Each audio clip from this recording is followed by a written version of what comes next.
Hello everyone, my name is Jennifer Stay. This is Coloring Bliss, and today we are celebrating Faber-Castell and Valentine's.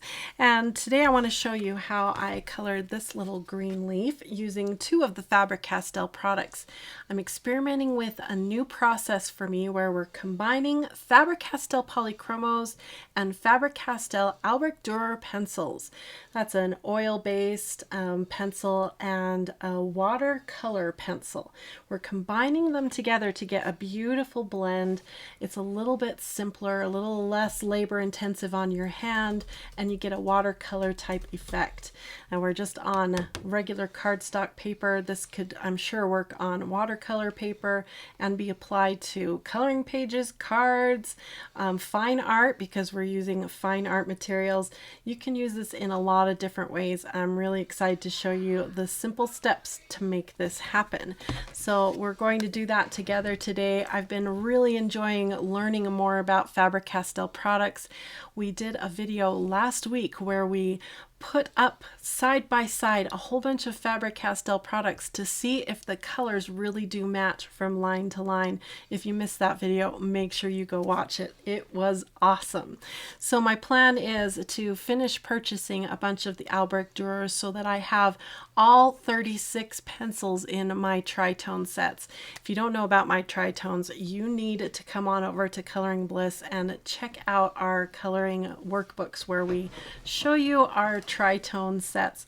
We have brand specific tritones that are fantastic, and we have them set up for the Faber-Castell Polychromos, and because they color match from line to line, that means it's set up for the Albrecht Durers. So we're taking advantage of that right now. I've got 3 of my Polychromos and 3 of my Albrecht Durers.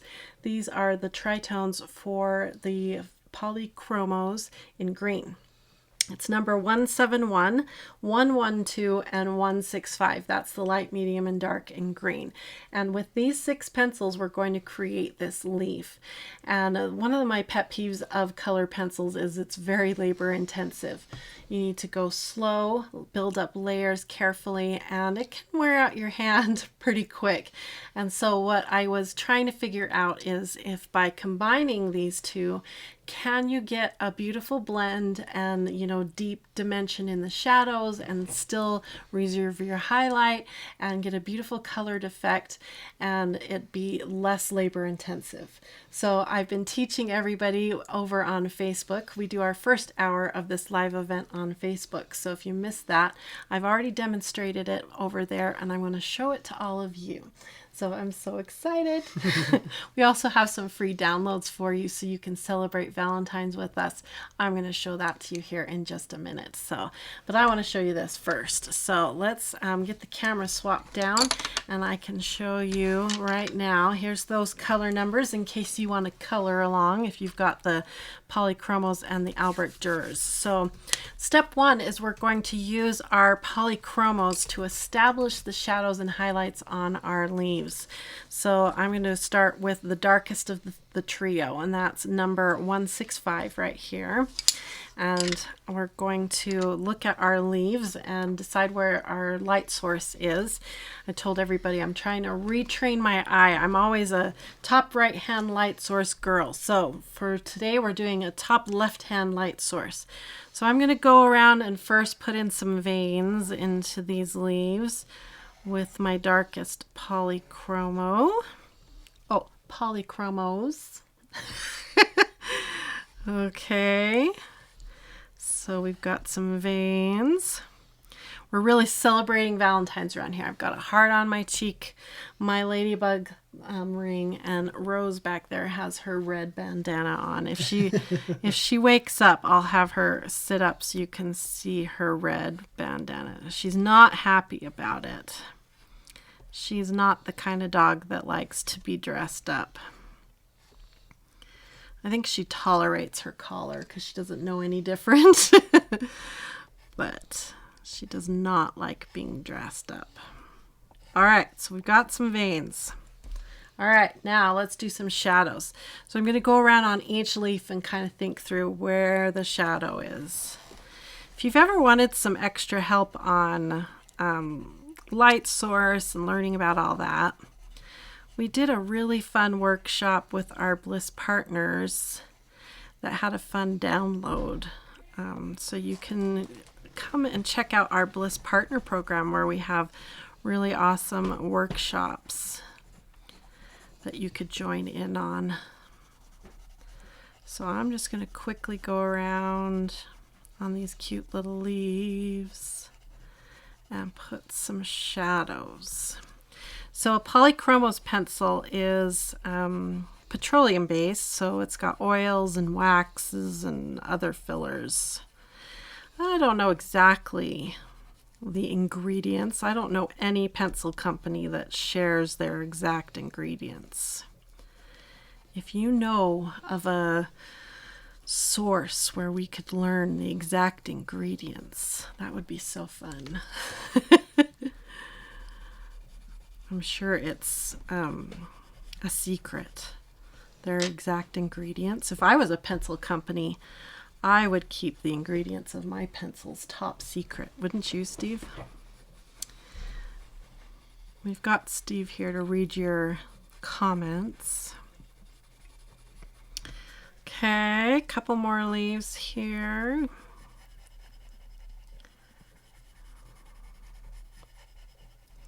So we have light, medium, and dark trios set up for each color on the color wheel for all the Polychromos. If you're interested in that book, you can either purchase it and have it as a digital download, or you can purchase it and have it as a book, a printed book.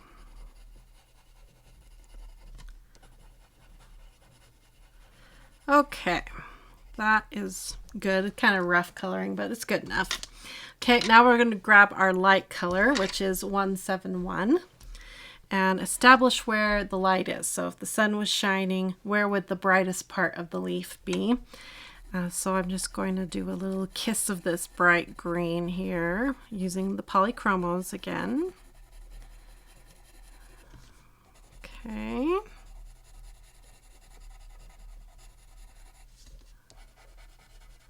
I need to sharpen my pencils. They're starting to get dull. I've been coloring a lot of leaves today.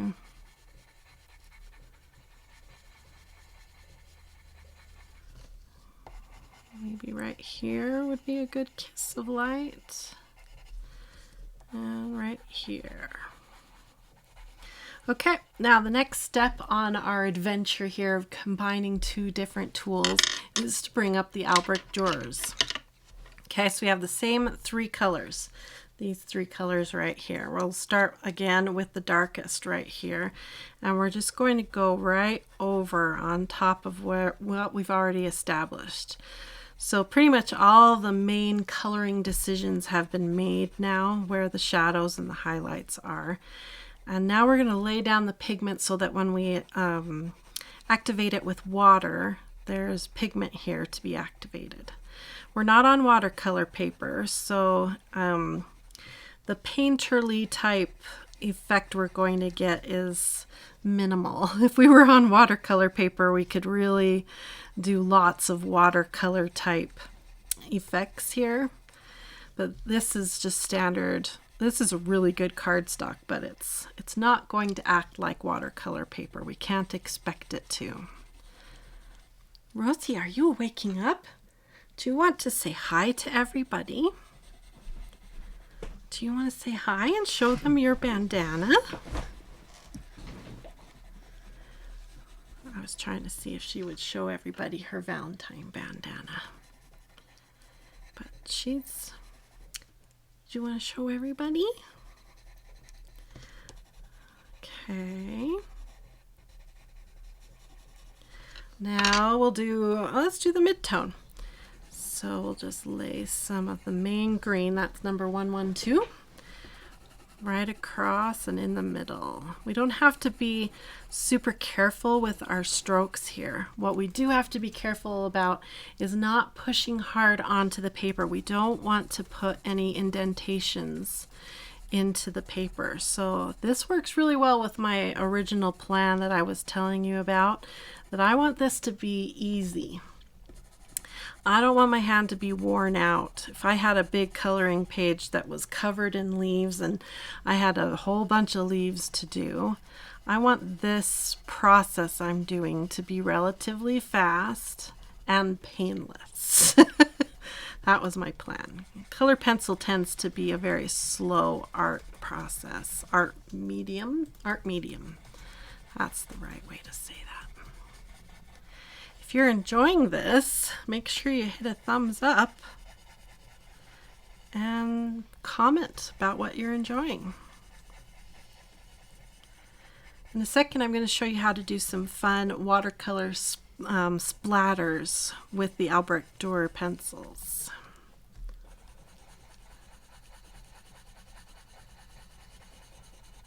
I have several different ways to get some good splatters. Okay, now the light. It's number 171. Again, just don't press hard. Just lay down the pigment. Are you getting hot wearing that? I wondered if you would get hot. You're not used to being dressed up. All right, are we ready to activate this watercolor?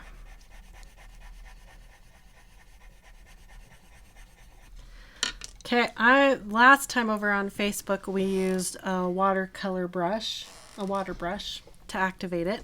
This time we're going to use a plain watercolor brush. This is a number 8 round, and we'll see if we get a different effect doing it this way. Okay. For the magic. Yes. So when you activate these colors, you want to start in the lighter area and move towards the darker, because the darker pigment tends to overtake all that really light, delicate pigment. So that's kind of the order of operations here. So we don't want too much water on the brush, because this is again not watercolor paper, so it's going to act like a sponge, and we don't want to overwhelm the fibers. We just want to activate it and let those pigments flow and do really pretty things together. Do all the blending work for us here. Oh, so pretty. I love how easily the Albrecht Durer pencil, the fillers just sort of melt away really easy. It makes this step a delight. Okay. You moved. Did you show everybody your bandana?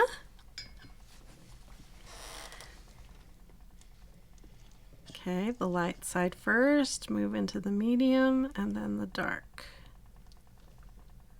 And then just let the water flow it together. Do all the blending.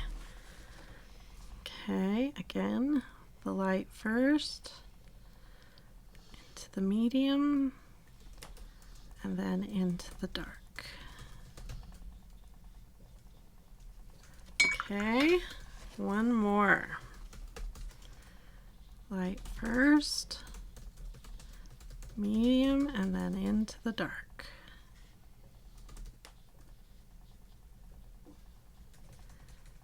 So pretty. We're getting a pretty blend already.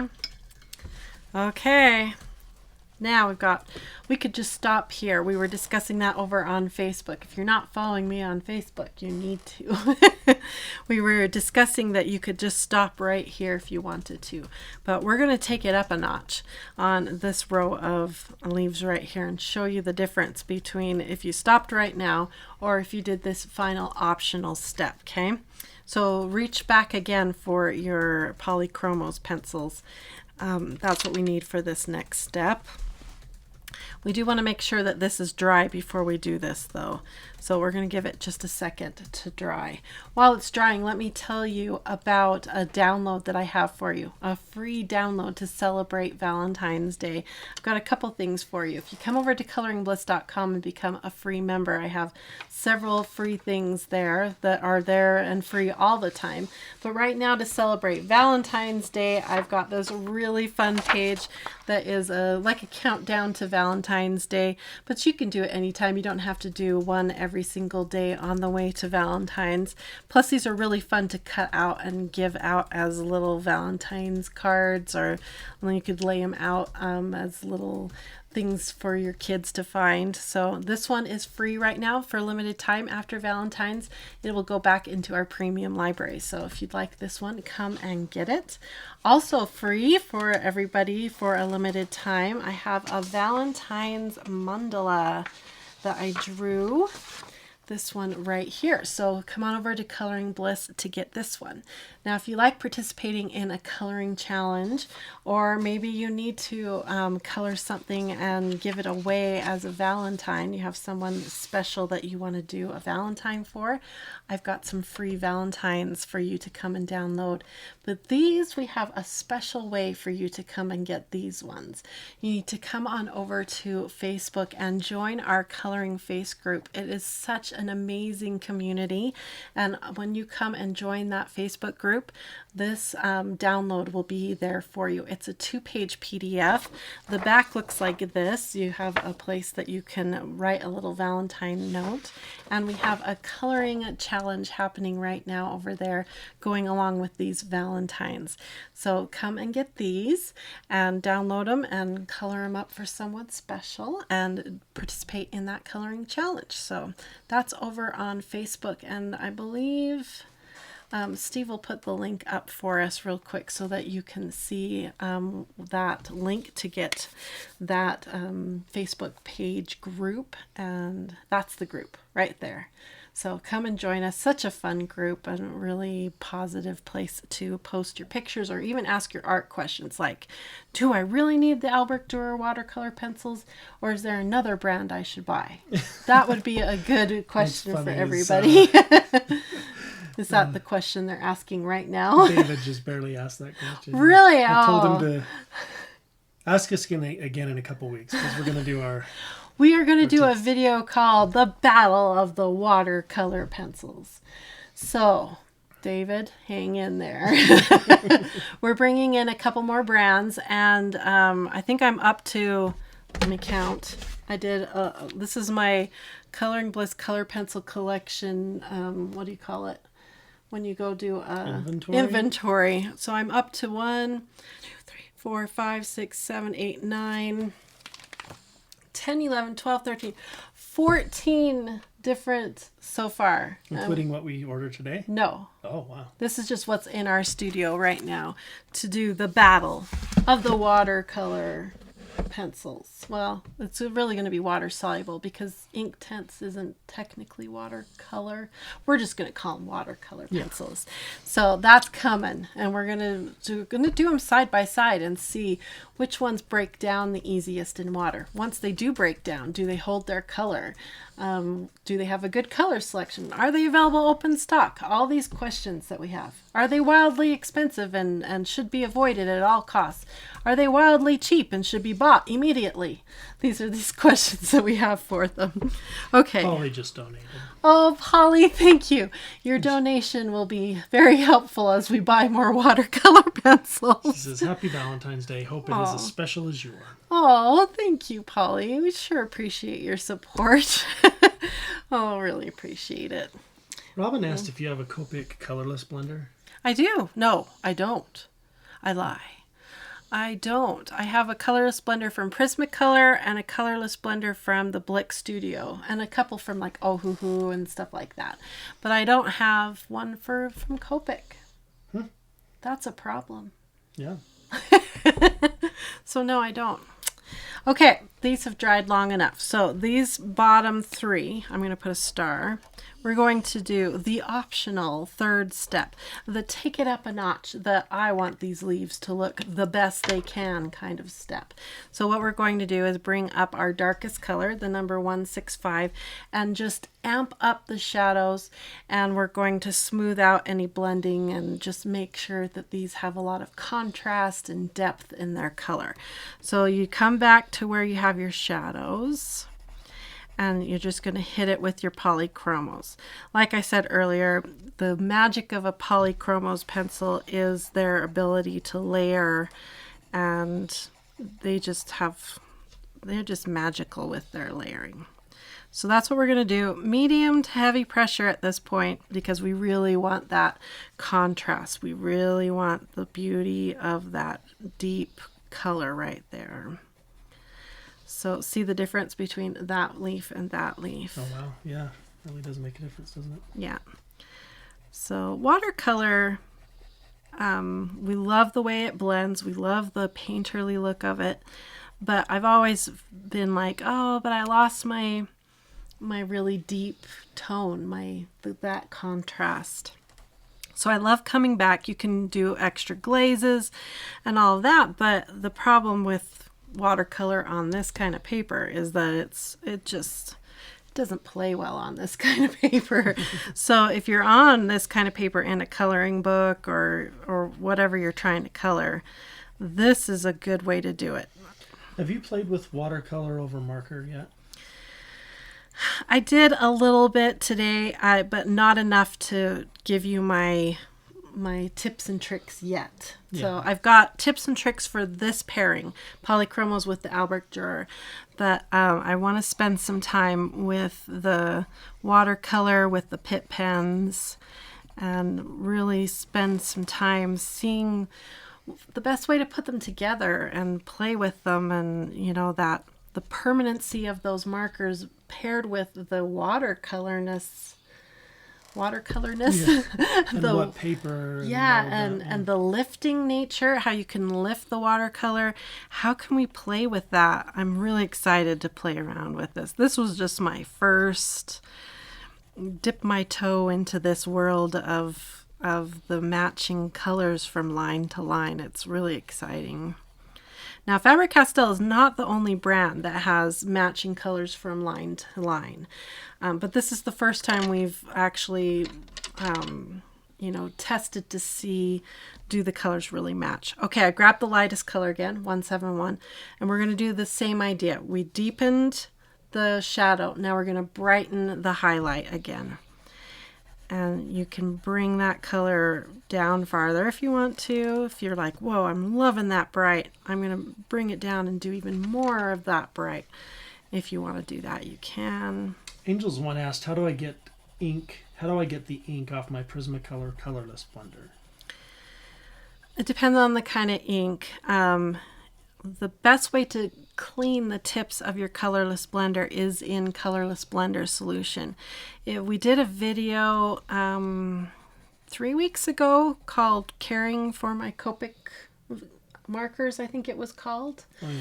Or Caring for My Alcohol Markers. I can't remember what I named it. And I showed how to clean the tips of a colorless blender, and we did it with colorless blender fluid in a little baggie. So go watch that video and see. A lot of my, if you look at my colorless blender here, yeah, this one's got a little staining on the tip, but it comes out clean. So dirty and stained are two different things on alcohol markers. Mine gets stained all the time, but it doesn't affect the ink. So that would be my next question. Is it affecting the ink? Okay, now the mid-tone, I'm just going to come in and any areas that I feel like didn't blend exactly the way I wanted to, or maybe the color washed out a little, I used too much water, or this paper sucked in too much. I'm just going to amp that color up just a tiny bit. Not a lot of work here though. Remember, we're trying to do less work. Okay, so here you can see our row of these three here are perfectly beautiful leaves. Again, if you were doing a coloring page covered in leaves and you're trying to go pretty fast and get them all done, This is totally adequate, really pretty. But look at how taking that third step of coming back with your polychromos, how beautiful that just ups them and makes the contrast. And ooh, they're just so pretty. So pretty. Okay, so that's how to do leaves with the combination of the Albrecht Durer and the Polychromos pencils. Now over on Facebook, we showed also you could do, this is with the light, medium, and dark blue. Same idea. These ones are all before you do the third step, and this is not even activated with water. Here I wanted to show you can do the same steps, but this isn't with a light, medium, and dark. This was with a yellow and a red pencil, and then let the Albrecht Durer do their magic in the middle with that orangey color. And here I was just playing around showing that the Albrecht Durer pencils can mix and come up with some beautiful custom colors in the middle. So play around and have fun.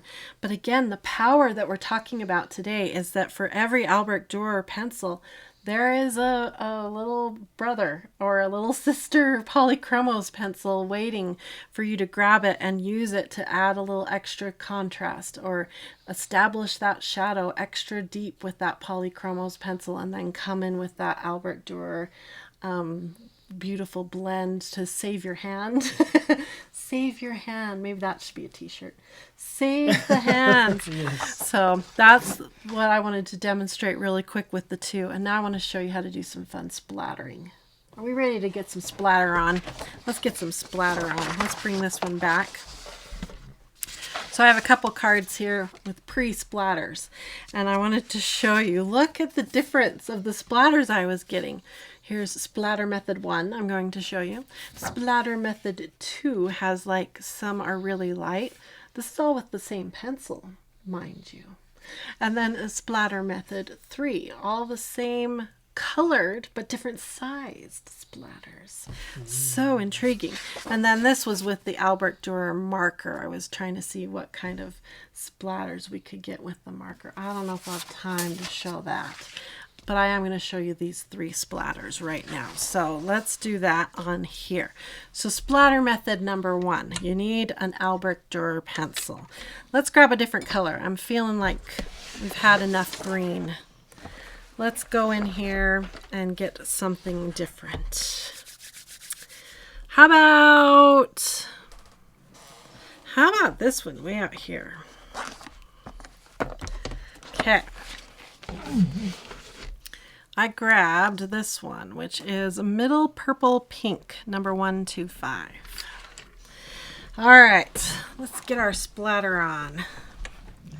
Okay, for this one, you need an Albrecht Durer. This will work on any watercolor pencil. You don't have to have Albrecht Durers. But for this particular technique, you're going to use a water brush. Okay, so make sure your water brush is clean and running clear so you don't have any color contamination. That one's clean. And you want to make sure that your bristles are extra wet. So just do a little squeeze and make sure you got lots of water in those bristles. Okay, so to get this little tiny spray, it almost looks like airbrush spray is what this reminds me of. So to get the teeny little spray, what we're going to do is you're going to start by getting that tip a little wet, like this. And then you're going to start flicking right off the tip. And look. Okay, do you need to go the other view so they can see it? Let's try it. Okay. Look. It's just immediate. It's an immediate... Wow, that's fun. Isn't that cool? Immediate spritz effect. And you know, the closer you go, it's going to get really concentrated, and then you can hold it up higher and it'll spray it out more. So this is really exciting to me because all of a sudden, bam, you're doing this in church or at a doctor's office, you can start adding your spritzes immediately. Isn't that cool? Okay, so that's spritz effect number 1. Now, look at this. We've got a brush, a water brush, preloaded now with a ton of pigment. Okay, so let me show you spritz effect number 2. Now, this is going to create this effect where some of them are full pigment and some of them are partial pigment. And the reason this works is because this is always feeding water. And the more water it feeds, the more diluted the pigment's going to get. So the first few spritzes that's going to come out will be the most strong pigmented, the least diluted. But the more we get, the more we go here, the more diluted it will get. Yeah, that makes sense. Okay, so we'll do it over here. Okay, so again, you want to give a little squeeze, but don't let it drip because that's our color, right? And then start to tap. Okay, and away it goes. And see how dark the first ones are. And then the more you tap, the more diluted it will become. And the more water you have in the bristles, the bigger the droplets. So if you want the droplets to be teeny tiny, don't keep squeezing. But if you want the droplets to get bigger, give it a little squeeze, and that's going to do 2 things. Bigger drops, more diluted. So it's going to get even lighter pink now. We're going to get pinker and pinker as we get more water into the bristles here. And it's going to get lighter and lighter in color. So this is cool because you end up with multi-tones all from one pencil. Isn't that cool? I love spritzing. I love these splatter effects. I think they're just so much fun. You can do just full backgrounds, nothing but splatters. It's just really fun. Okay, so that's using the water brush. You get those 2 effects. And you're cleaning your water brush at the same time. That's right. And not wasting any pigment. Okay, so let's finish cleaning this out now.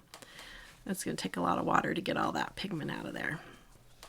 Okay, next, the final of the 3 would be to use an actual paintbrush to do this. So let's bring up this guy right here. This is our number 8 round, long floppy bristles. So if you use a different kind of brush, like a toothbrush or a flat brush, or every brush is going to give you different kinds of splatters, different kinds of effects. So you can play around with this. It's so much fun. You can see as this is drying down, you get the different colors of pink coming up. Isn't that cool? Look at the difference between that versus that. Isn't that cool? Yeah. So cool. Okay. We'll do the next ones up here. So this one, the reason this works is because we're not constantly feeding water to the bristles like we were with the water brush. So these are going to be one color but different sized. Ah, okay. Okay. By the way, everybody's saying they love it. Fun, awesome, This is so much fun. cool. Okay. Oh, wow, that's so pretty. So same pencil again. So again, this will give same colored speckles, but different sized speckles. As the brush gets drier and drier, the speckles will get smaller and smaller. So we got some water onto our brush. Come to your pencil tip and just load her up with color now.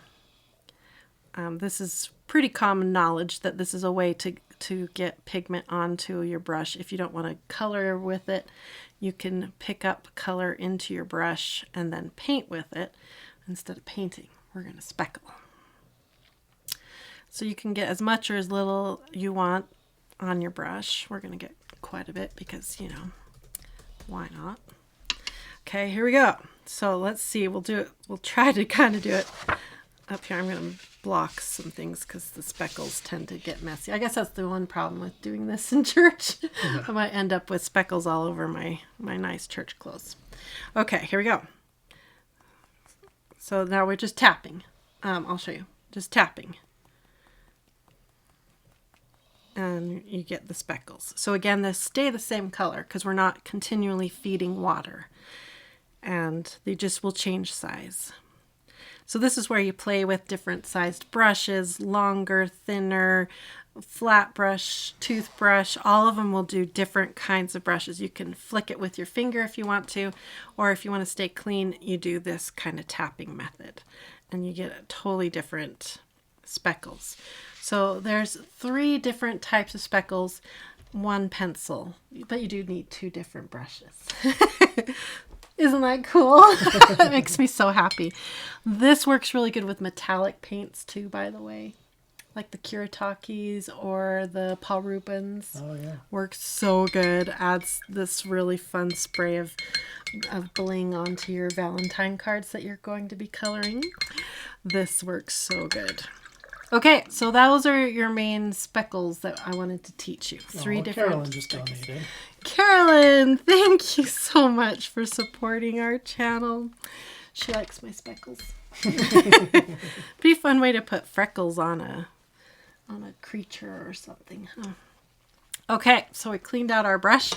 Let's color a Valentine's and put what we've learned today with how to use our Albrecht Durers and our Polychromos side by side in action. And I want to try it on watercolor paper.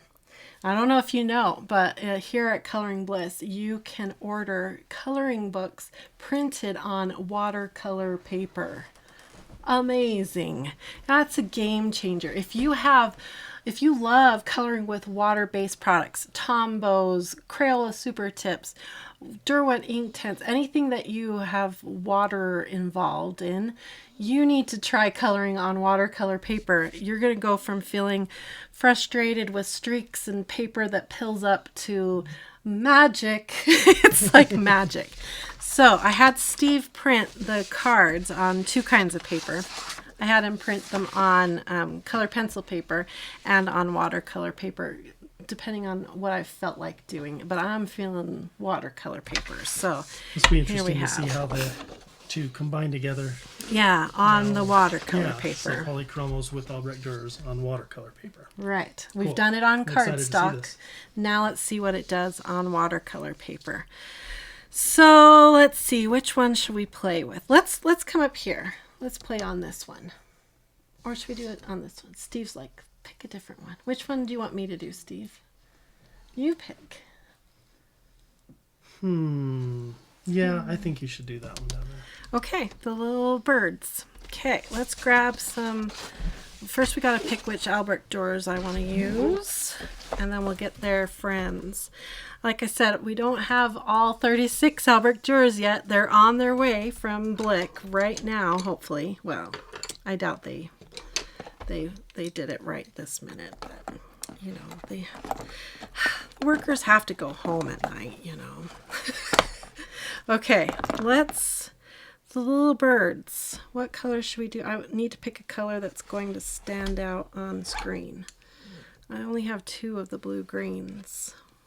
I do have these pinkies. They're not technically, but they're good colors for Valentine's. I'm not completing any sentences. These are not part of the tritones.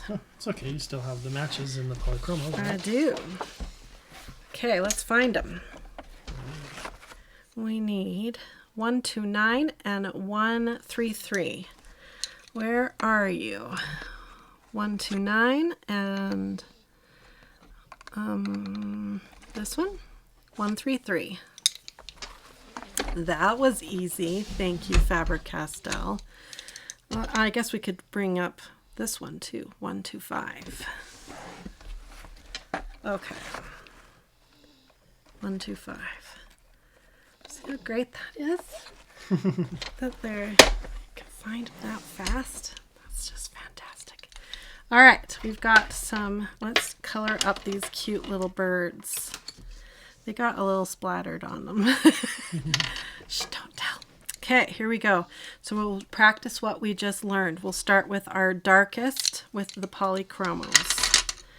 And let's see, I need to write down the colors I'm using in case anybody wants to play along. We're going to use this color, which is 133. And we're going to use this color. Whoa, that's very bright, which is 125. And this color. I don't know if we'll use 125. These two colors I think are going to blend really pretty. 129. Yeah, we may drop 125. And just do, so I'm going to take 125 out of the mix and just go from 133 to 129. I think that'll be a really pretty. So this will be a 2-color deal instead of the 3. Okay, let's establish the shadows. So this is that coloring page. You'll get all 4 of these Valentines as a free download if you're watching this video before Valentine's 2020. If not, don't dismay. We have a lot of free coloring pages on Coloring Bliss. And I'm going to do a shadow under the wing. And we're using the Polychromos right now, remember. So I think we'll leave that as a free one for a while. Okay. So in case, because Valentine's is like in like 2 days, yeah. Right? Okay. So we're establishing a shadow. Okay, I'm going to pretend the light source is straight down on this one. Okay, try to get this. That's in the way. There, that's better. Okay. So watercolor paper tends to be a little more textured typically, which can be a bit of a pain for color pencils because it can be hard to get the pigment to go down into the texture. Okay, highlight.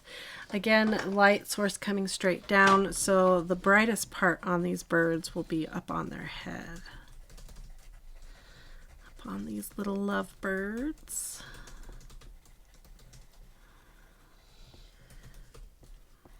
Okay, and maybe on their wing there'd be a kiss of that bright pink that we want to really preserve. And then we'll let the magic of the Albrecht Durers do their trick there in the middle. But right now we're using the Polychromos in case you're just tuning in. Or in case you're coloring and you're looking up and down and you're wondering what I'm doing.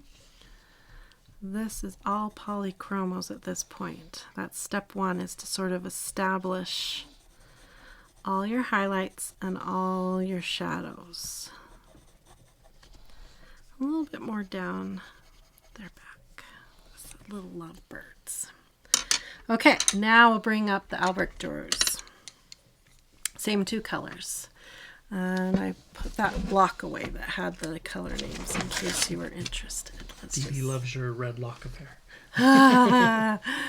I was thinking of my nieces today as I was doing all my ladybugs. See my little ladybug? Oh, that's better that way. My little ladybug and my little heart on my cheek. My little niece went to preschool. I think it was last week, or was it a couple weeks ago? A couple weeks ago. Last week. I can't remember. It may have been last week because I think that's the first time you did the heart on your face, and it was because of that. Anyway, and she dressed up. Well, put this on her cheek, and then I was like, "Oh, I have to do it the same as her, and show her that her Aunt Jennifer did the same makeup as her." So cute. Aspie asked if you could use the white Polychromos to preserve a really bright highlight. Mm-hmm. Should we do it? Let's do it. Okay, let's bring up the white Polychromos. We'll see how well it works.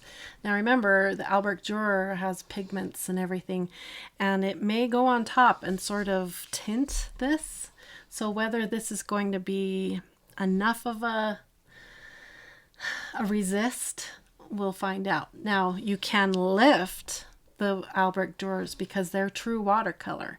So it will help resist, and then if we need to, we can lift off of this waxy, oily base we're going to put down. So that's two things. It's going to act as a resist and help us lift if necessary. So let's use this. Maybe we want to keep a white highlight right here for some reason. I don't know, just randomly picking a spot here to keep it white. Here on this inner design here on this wing. That's our test spot for the white. I'm glad you mentioned it because I was going to test that today and I forgot. So this will be a good test. They make wax crayons, clear wax crayons you can purchase to do that very thing. Okay, we haven't done the light yet.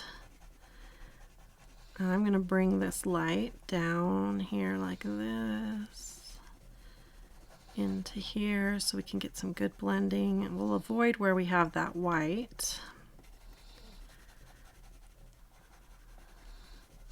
Okay, so you can see the texture of that watercolor paper, and if we were doing full-on colored pencil coloring it, this would be a lot of work to get it to blend in there. A lot of hand struggling, layering, Jennifer's rule of blending thirds, and so hopefully the Albrecht Durers are going to do their magic. All right, I think I'm going to use my brush. Now we're on watercolor paper. So if you're just tuning in now and you missed earlier, we demonstrated this on more of a normal cardstock. Doing some leaves, so you'll have to watch it later and see how this happens and works on normal cardstock paper.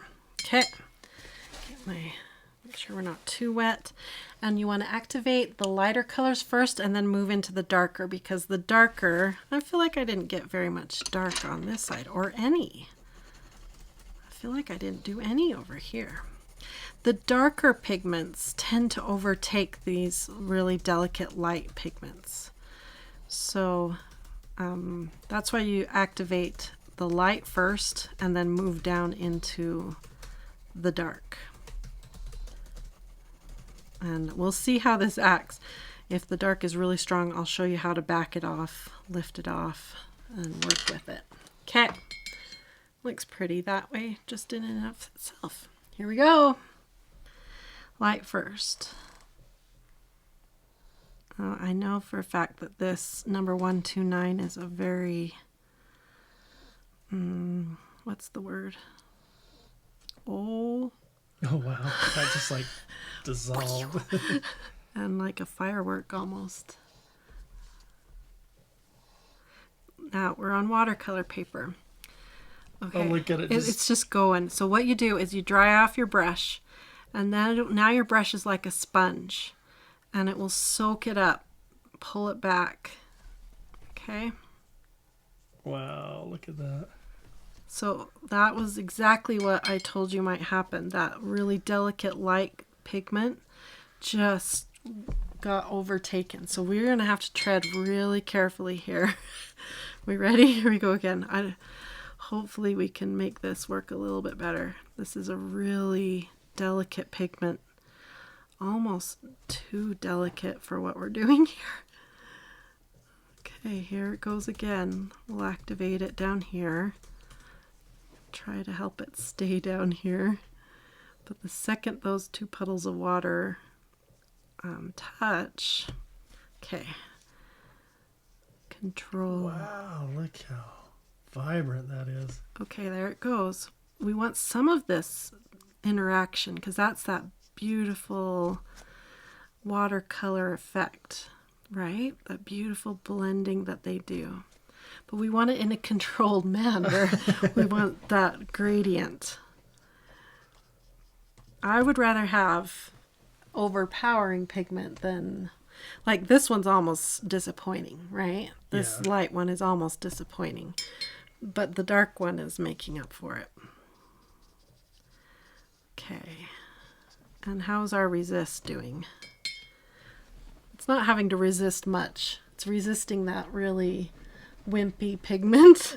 We need to test it again on like that pigment. Yeah. Okay, I'm trying to get a little bit more of that pink to come up into that bird. Okay, let's try the other side. You ready for the magic again? Let's start with the pretty pink.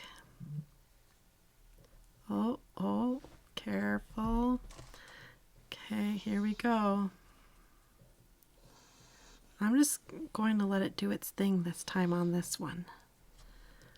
I'm not going to pull it back. I'm just going to let it play and see what it does. I'm not going to be afraid. Okay, here we go, into the dark. We are, after all, on watercolor paper. Don't be afraid, Jennifer. Oh, there it goes. Oh, that's so cool. How does that? Okay, we're just going to let it go. This is part of what I love about watercolor. When you watch professional watercolors, which I am not, they'll let things like this happen. And it does the most amazing things. Okay, we'll kind of guide that puddle a little bit where we want it to go. I think that resist worked quite well, actually. It kept the tip of that wing really white. Okay, now we're going to come back and we're going to up the, remember step 3, where we come back and we make the contrast of the shadow and bring back that bright, bright pink up here. But we have to let this dry because wax and oil and waxy, oily stuff and water don't mix. So this has to have time to dry. So while that's drying, let's play up here in this heart with some more of the colors. Let's do a different blend like I demonstrated here. Let's do something fun. What do you think, Steve? What 2 fun colors should we bring together? We could do this really potent color from the birds and have it mixed together with which one? Oh, yeah. Something like orange or something. Very different. Or even maybe a blue violet or something. Okay, I like that idea.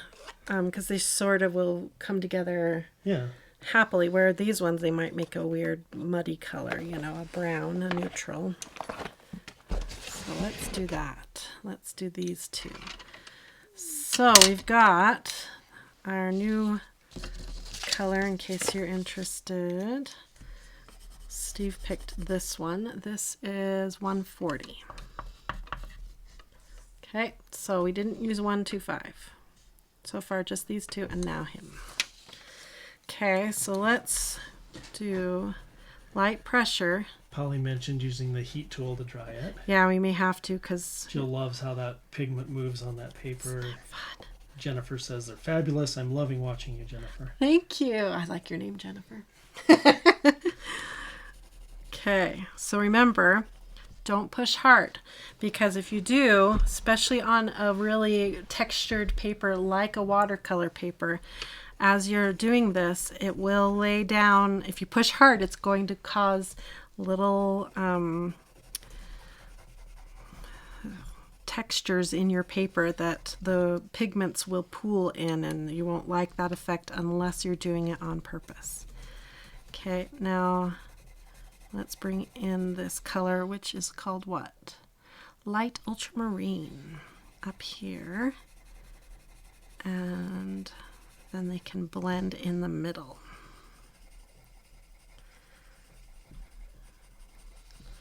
So, Steve, shall we ask them the $1 million question? Has anyone said it yet? What makes watercolor paper... I'm going to let them answer this time, Steve. See if they can answer it. What makes watercolor paper different from standard cardstock that we were using earlier to do our leaves? There's several different things, but there's one main thing. that makes watercolor paper that I'm working on right now different. All right, are we ready to see what this is going to do? I'm assuming the blue is going to be the lighter of the two colors, so we'll start by activating that blue first. Okay, yeah, that's a really light color. So we'll activate that blue first, and then go into... Yes, we're getting a sizing. Good. Lots of people know that magic word. So sizing, Steve, what is sizing while they watch this magic of the pigments? Yes, it's a treatment. What would you call it? I forgot the word. It's a spray treatment. That's the only word I can think of. Yeah. I'll bring it up so you can see that color. That 133 is so strong. Wow, that looks cool though. So as it dries, remember wet products as they dry will change. If you look at our lovebirds, it's changing too. Sizing is a treatment to the paper. Yeah. So, yep, treatment. They spray or embed into the paper and it repels water. Yep. So watercolor paper can be textured like this. It can be smooth. It can be thick. It can be handmade. It can be, there's a ton of different kinds of watercolor paper. But the thing that makes watercolor paper, true watercolor paper, is sizing. So you can buy fake watercolor paper, and it can be called watercolor paper, but if it doesn't have sizing, it's not real watercolor paper. We learned that the hard way as we were looking for watercolor paper for our print shop. We learned that the hard way. Okay, I'm using my heat gun to speed up the drying process. Some watercolor products will dry differently if you use heat guns. They don't dry the same. So you can experiment with that at home and see if speeding it up does something you like, or does it do something you don't like.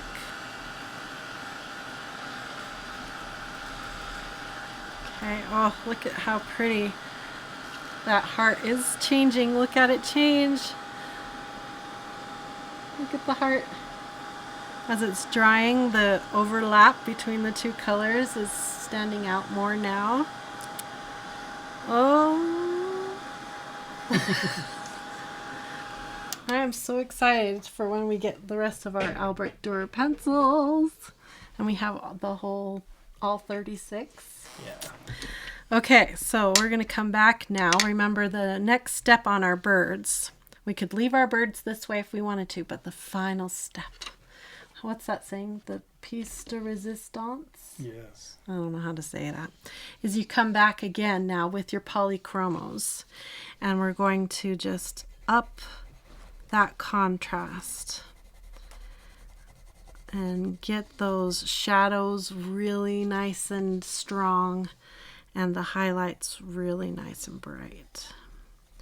So I'm leaning in a little bit more, medium to heavy pressure now, and then softer pressure as I blend it out. And I'll do just this little guy first. And Does then it feel dry? Yeah. Okay.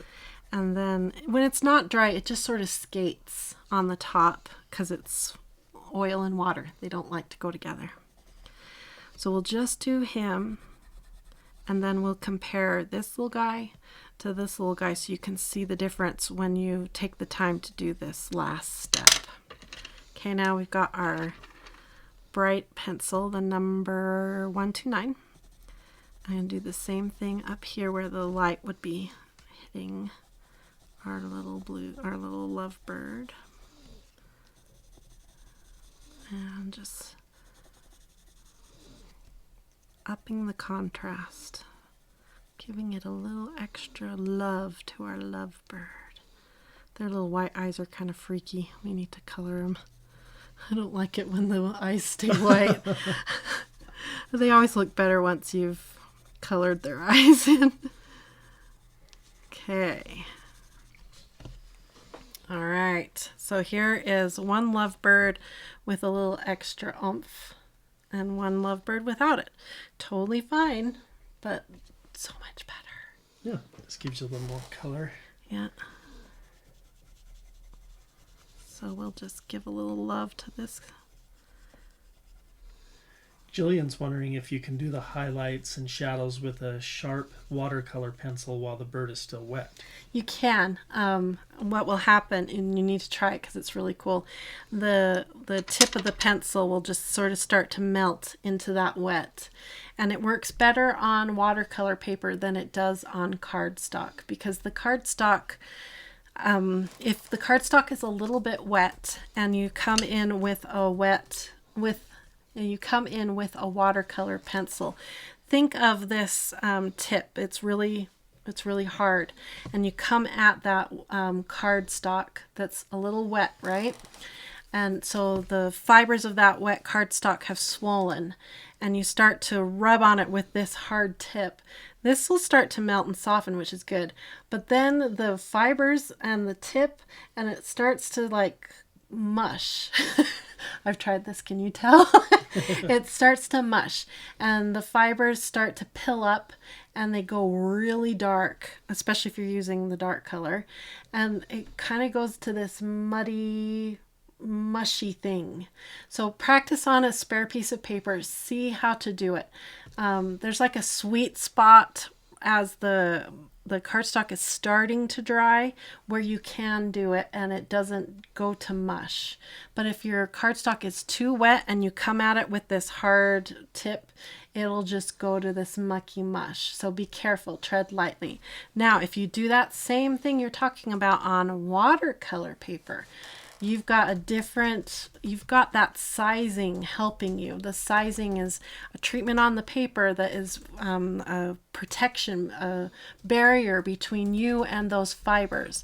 So for a few moments before the sizing gives up, those fibers aren't swelling. So you can go in and do some rough rubbing with this pencil, and that gives time for the pencil to melt in and release more of that pigment, and it does the thing you're hoping it will do.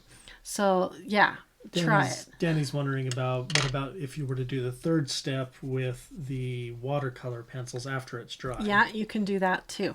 Now the Albrecht Durers are more crumbly, and that's why I prefer coming back with the Polychromos, because they are more translucent. They lay down very light layers so you can control it better, and they're not as crumbly. So there are advantages to having the Polychromos. But let's say all you own are the Albrecht Durers, then totally do that. Or maybe you own a full set of Inktense pencils and you want to come back at the end and up that contrast with your Inktense. You can totally do that. So you should try that as well. That works really good. So lots of options. It's so much fun that there are so many options in this world of the pencils. Okay, so I'm just upping the contrast on this guy's belly with our Polychromos and gently blending it out, and right here again. Okay, so this guy turned out more pink and this one's a little more white.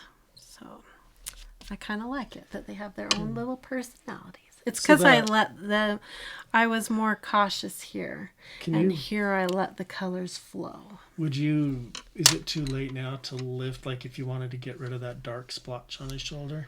Is that bugging you? It is bugging me. Could you lift it?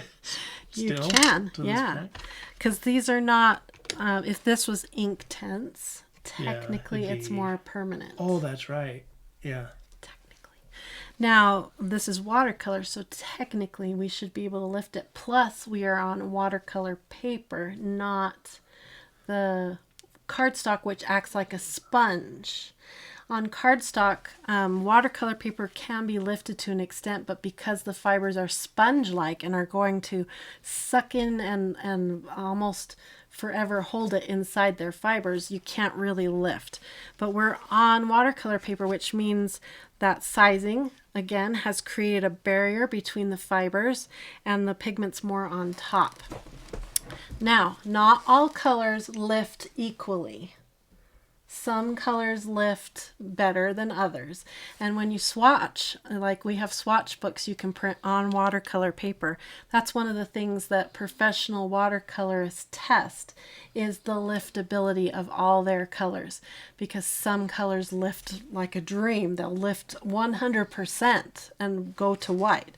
And others will lift 90%. And so they'll learn that about their colors and know that about their colors. Let's see what this one will do. Okay, let's see. Wow, that was a lot of knowledge I just spit at them about all this.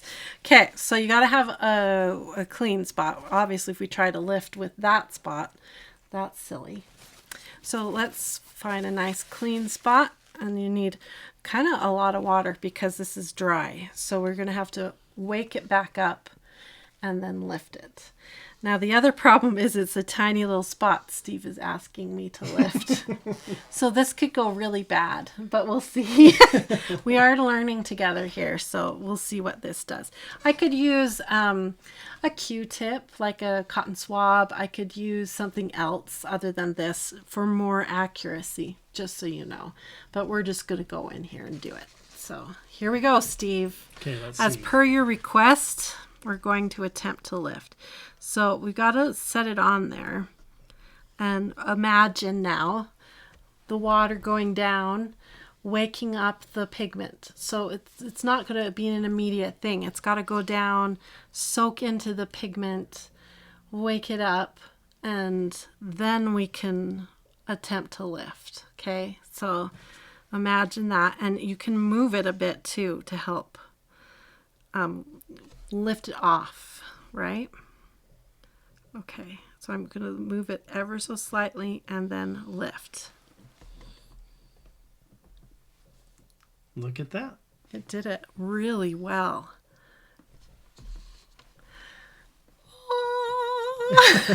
I mean, how many art mediums do we have that we can erase? Yeah. Not awesome. very many. That's one of the magics of water-based art medium.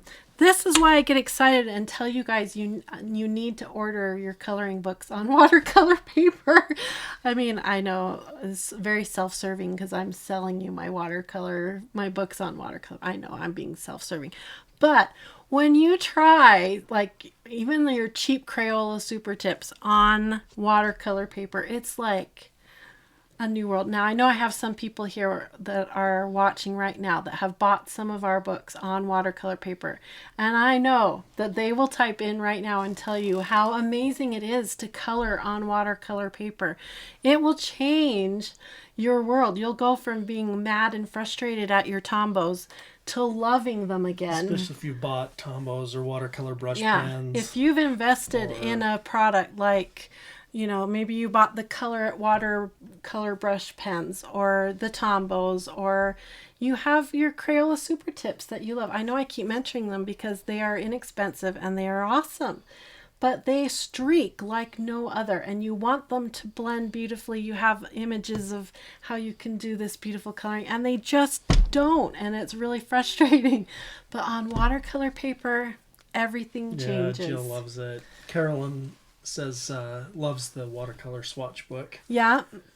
Oh, just, it changes everything. You need a book on watercolor paper. If you order just one and try it, it'll change. Melinda loves it too. It'll change your view, and you'll go from feeling frustrated and like I'm not an artist to feeling like, look at me go, I'm an artist. It really does change. Like, if you look at that heart now that it's dried, and the way that blue and the purple flow together, all those neat things you see the watercolorist doing, all of a sudden you can do it because you've gone from spongy cardstock, which is beautiful for some things, but it's not meant for watercolor. Yeah. It just isn't.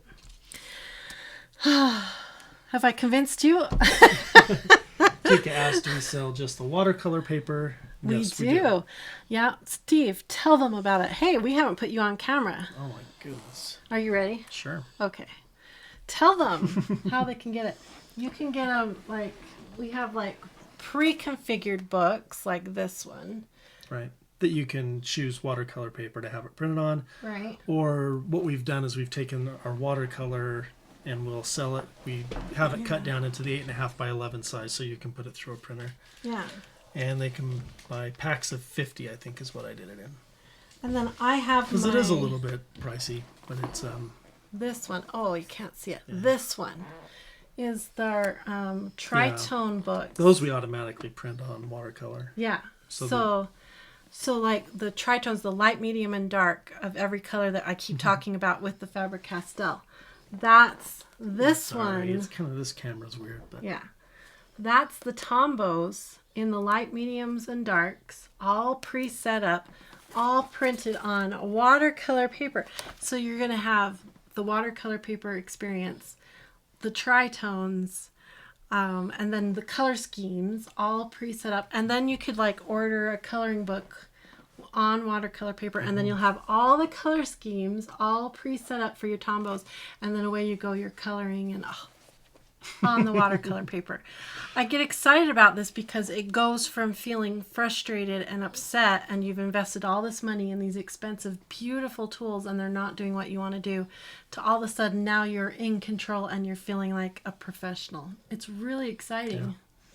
I know. I get a little passionate. Tika mentioned that we talk about inkjet printers and the watercolor. And yeah, the inkjet printers seem to be hit and miss. Some people, it works okay with the watercolor, but we can't guarantee it. And when you think about it, it makes sense because, you know, an inkjet printer puts down a wet ink on a surface, that is treated to repel water. Yeah. So it definitely works better with laser printers. Yeah. That's for sure. So does it say that on when they go to order it? Yeah, that's what she was talking about, is when you go to order it. I have that warning on there that it... Yeah, you got to be careful with inkjet printers. We spent a long time looking for the right paper because the paper needed to be sized, which, like I said, we learned really fast that some companies call their paper watercolor paper, but it's not true watercolor paper. It's just thick, or it just has a texture, and they're calling it watercolor paper, and that's not it. Yeah. And so we had to find a paper that was sized, and then we had to find a paper that was thin enough to go through our printers plus your printer in case we sold it to all of you. And that was really hard too. Yeah. And then it had to be cost effective. Right. Because, you know, we could spend $5 a page, but who's going to spend $100 on a coloring book? Nobody's going to do that. So. Yeah. Anyway, it was a big deal when we found this watercolor paper, and now I can just proclaim it from the top of the hills that you can have it now. Jill just says she's put our paper through her inkjet, and it's been fine. Oh, so, good. Yeah. Yeah. So you can try it and see. Laser has been the best for us. Yeah. So, but, you know. Yep. Yeah. What can we say? We'll come back over here to cute little Rose. She's hot. Somebody wanted to see her with her little scarf on. You want to stand up? Okay, stand up. She's too so tired. Obedient. She's so... Oh, there you go. What a good girl. Can you stand all the way up? Up? No. She huffs and turns around. She totally huffed. No. No. Do you want me to take off your scarf? Come here. I'll take it off. Funny. Stand up first. Come here. Stand up. Show him how obedient you are. Come on. You're always so obedient for Mama. Come on. Stand up. Come on. Show him how obedient you are. So, no, Mom. I did the scarf for you. That's the limit of my obedience. And I did her hair.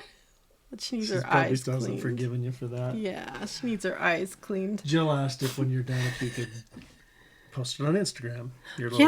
Okay, I'll do that.